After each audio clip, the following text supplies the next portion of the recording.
is Louisville's new rock alternative, Alt 105.1. It is PK, and with me I have Aaron Bruno, Awolnation, in the house for Louder Than Life. You doing all right, man? Doing great. I just had a little meal, and I'm feeling good right now. Looking forward to the set here at Louder Than Life. It's going to be absolutely fantastic to see you again. And I do want to ask, I mean, festival settings, they're always a little bit different because you got a shorter set. You're also in front of, not only some of your fans, but a lot of people that might not know who you are. So how do you kind of approach building your set list for a festival setting like Louder Than Life?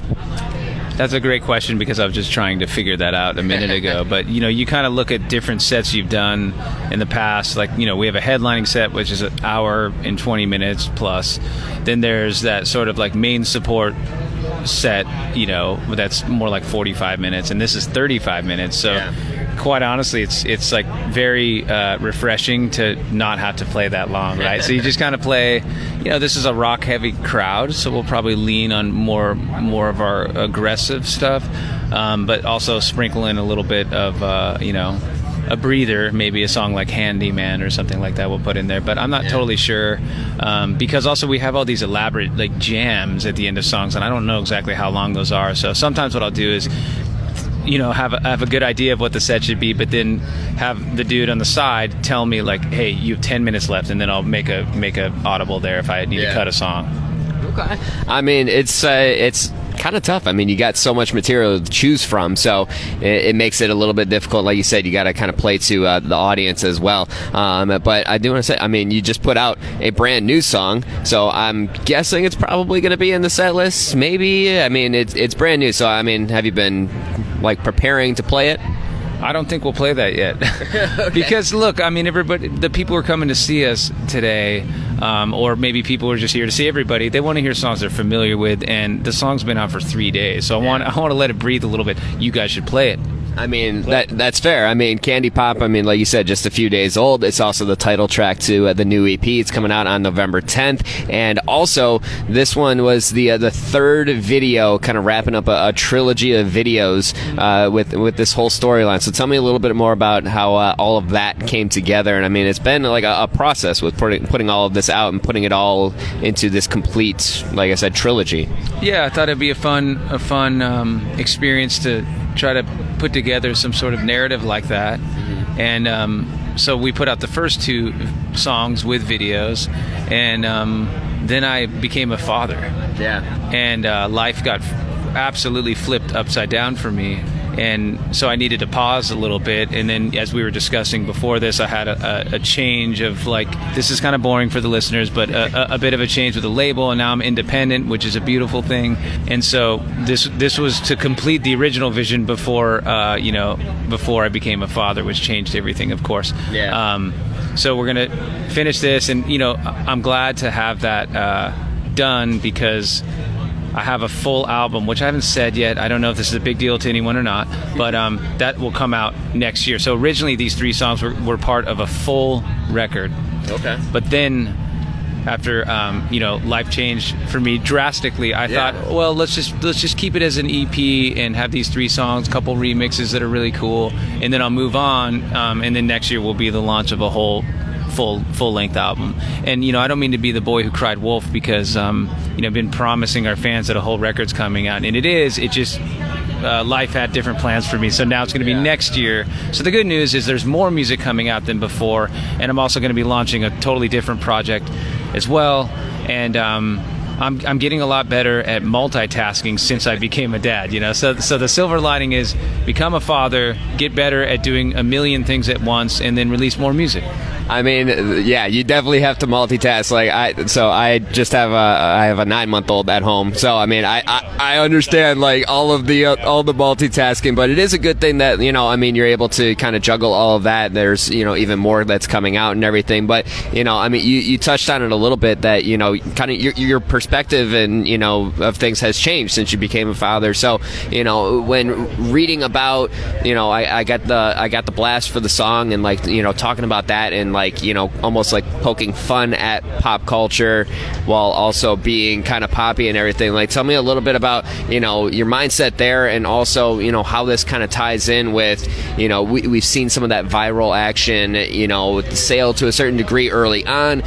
run had that, and it kind of picked up on TikTok a little bit. So like, how are you kind of seeing the outlook of all of that in pop culture and social media and everything? Great question. Well, the song, this is a funny story. So I was cleaning my barbecue. Okay.